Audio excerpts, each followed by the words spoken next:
Hey everyone, it's the one and only magnificent bird, Beak, speaking to you today. And in today's video, I didn't expect to be talking about this, but there is a YouTuber that I am subscribed to named Austin Salem, and he was doing a 24-hour stream where he stayed up 24 hours. And toward the tail end of it, he was scrolling for his YouTube channel and there was a video that said Saw lives through Blumhouse. So, yes, this is correct what you're seeing on the screen. And, like, holy shit, we could not believe, we thought it was a fucking joke. But no, right here, I'm about to go through this article. Blumhouse has indeed acquired the rights to the Saw franchise. So I'm going to read through a little bit of this article and I'm going to give you guys my exact thoughts on it. Before we get started, I hope all of you are doing good and staying safe out there. And if you like the video, like always, if you like the video, leave a like, leave a comment down below. And if you aren't subscribed already, make sure to hit that subscribe button. And if you want to share the video, that would be great too. And if you do any of those things, that would be very much appreciated. Now, let's get into this article by Deadline. Blumhouse acquiring Saw rights from Twisted Pictures.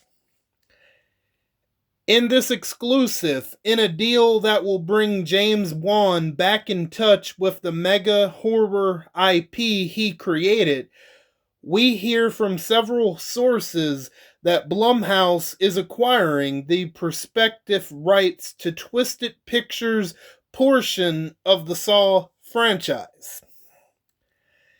In short, Blumhouse essentially is taking over the IP's ownership from Twisted, Mark Berg, and Oren Coles. I don't know if I'm saying that name right, but anyway, Lionsgate will continue to be involved as a partner and, in fact, owns 50% of the franchise. What? Are they actually making a Ma sequel? Oh my fucking god. Anyway, as of this time, there isn't development on another movie yet. Wan directed the first Saw movie in 2004 and co-wrote with Lee Wanell. Wan remained an EP on remaining Saw movies. Saw follows the notorious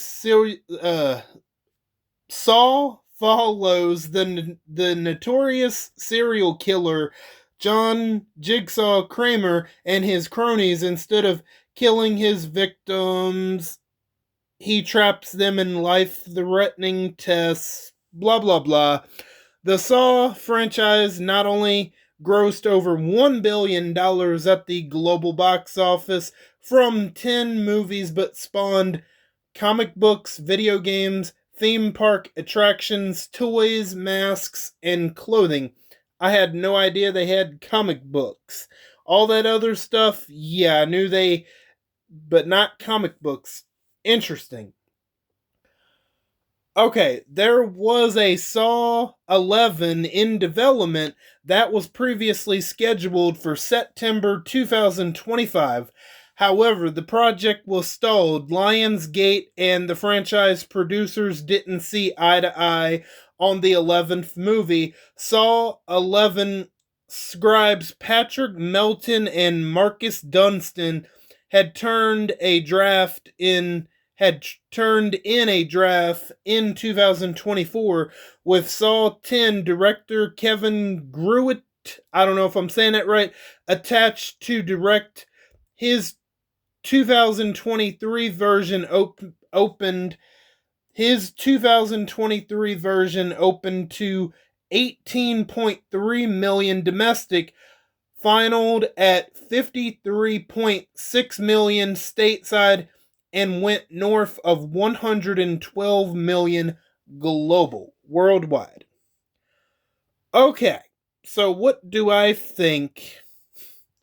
What do I think of Saw being took over by Blumhouse? Honestly, I think it's a terrible fucking idea. I hate this. Because like think of it. If you're a horror fan and you've been keeping up with Blumhouse's track record of horror movies lately, their track record has been absolute dog shit. It has. You have The Wolfman, which was poorly received. The Woman in the Yard, which I don't think was even talked about at all. The Wolfman, The Woman in the Yard, Imaginary, which was just like Blumhouse saw the success of Five Nights at Freddy's and was trying to capitalize kind of off of that, but that failed spectacularly. And okay, so it's true that Lionsgate still has their part of Saw, but however, with Blumhouse involved, it's like I could see there being a situation where Blumhouse would want to reboot Saw right from the beginning again. Now, is Saw a franchise that needs a reboot right now, especially 11 movies in? I don't think it does, but here's one benefit to a reboot. They could end up casting someone way younger to play John Kramer if they decided to go the reboot route, which is something I could absolutely see Blumhouse pushing for. Because, like, as great as Tobin Bell is, I mean, the guy is like, he's in his 80s. He's not, he's not going to be around forever, but, like, when Tobin Bell is no longer with us, that's when they should just bury that franchise once and for all. But now that's definitely not going to be the case. So I could see Blumhouse thinking that Tobin Bell's age is a huge factor in them wanting to very likely reboot it from the start.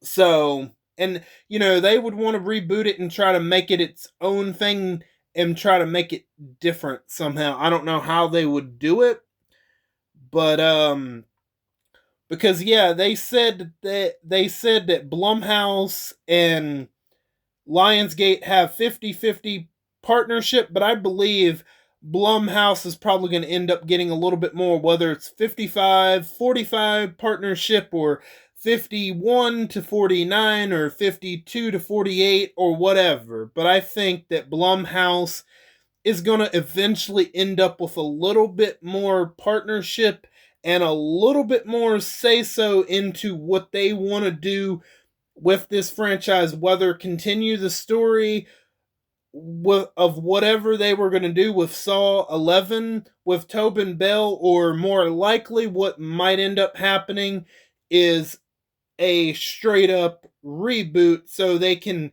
try to keep this franchise going a lot longer with someone a lot younger as John Kramer, right? I could see them totally doing that. That could be a potential positive, but you got to think, what kind of horror movies does Blumhouse, the type of audience that Blumhouse wants to attract, they like to make rated PG-13 horror movies that, that way they can try to get as many people in those movie theater seats to watch their movies, which is, they're all their movies are not all terrible, but like their track record as of late, I would say after Halloween Ends, that's kind of where they went. They went up with Halloween, the David Gordon Green trilogy, they went up, they went up, they went up, and then after Halloween ends, they went a nosedive. And they haven't stopped going down that nosedive. Now, some people would say that Halloween, or maybe not some people, but most people would believe that Halloween Ends was the beginning of that nosedive, but I heavily disagree with that. I think it's, if you've been here a while, Halloween Ends is like actually my second favorite Halloween movie of all time, but like, see, I'm not a huge Halloween fan like that. I loved that they tried to do something different with Halloween Ends, but the majority of Halloween fans are upset still about that, understandably so. I get it. But yeah, Blumhouse getting the rights to Saw, no thanks. This is where I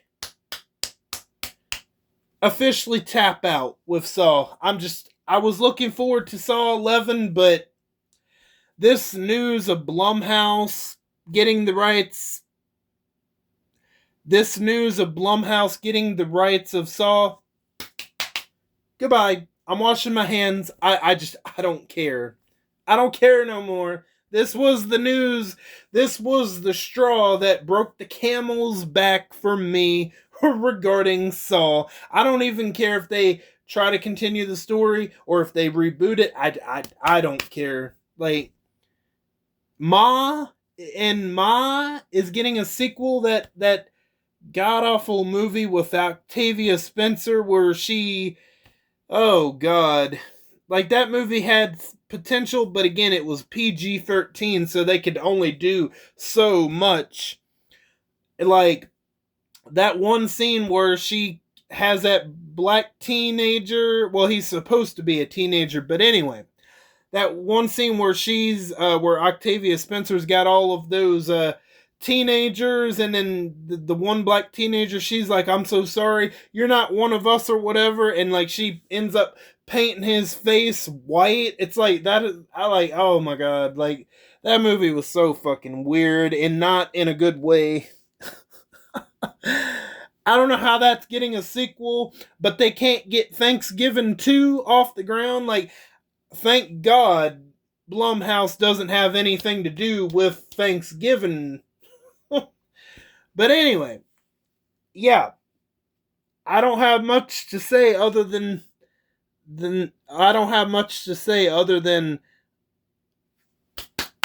I'm washing my hands with Saw. I'll go back and watch the other 10 Saw movies. An 11th Saw movie coming from Blumhouse. No thanks, because there's the potential they could try to make it PG-13. Hell no. I don't know if Blumhouse is aware of this, but most people that watch the Saw movies, they want to see the blood and guts, myself included. They want to see how nasty those movies can get. And we might potentially be getting away from that with Blumhouse, so they can try to get as many people into the seats by making it PG-13.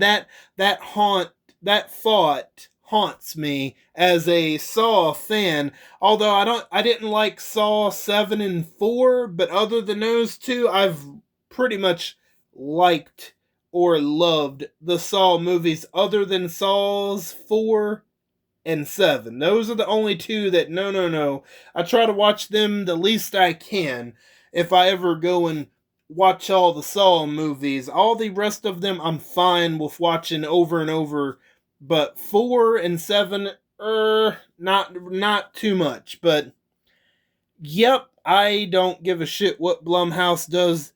Great. They're about to ruin another horror franchise. Some people say they ruined Michael Myers to an extent, maybe, but like, look, Halloween Kills, I think, was the worst one of that trilogy. A lot of people say Ends. I just don't agree with that, but I can understand their frustrations with that movie, or, it's just like, I don't know. But Saw, from a Blumhouse Saw movie, I'm good. But yep, I don't know. That's all I got to say on that account. So if you are a Saw fan, feel free to let me know what your thoughts on this are. Could it potentially be a good thing, or could it be a potentially bad thing? I'm on the side that, yeah, this is going to be a really bad thing, and I don't know. It just, this news is pretty disheartening. And also, before I let you guys go, I am planning on seeing Ballerina on Friday, so if I do end up watching that movie, which I very likely will, I'll let you guys know what my thoughts are on it sometime this weekend. I am very much looking forward to that. Anna de Armas, I know she'll be able to deliver with those action scenes, so that aspect of the movie won't be disappointing. But who knows? Hopefully, it'll be able to live up to the other John Wick movies, but we'll see. But anyway, that's all I got for this video for today. I want to thank each and every one of you for stopping by and for your continued support. And if you're new, welcome on in for the first time. And I'm glad to have your support. And thank you for your time. I am Beak, and I'm gonna go fly away back to my nest. Until next time, bye guys.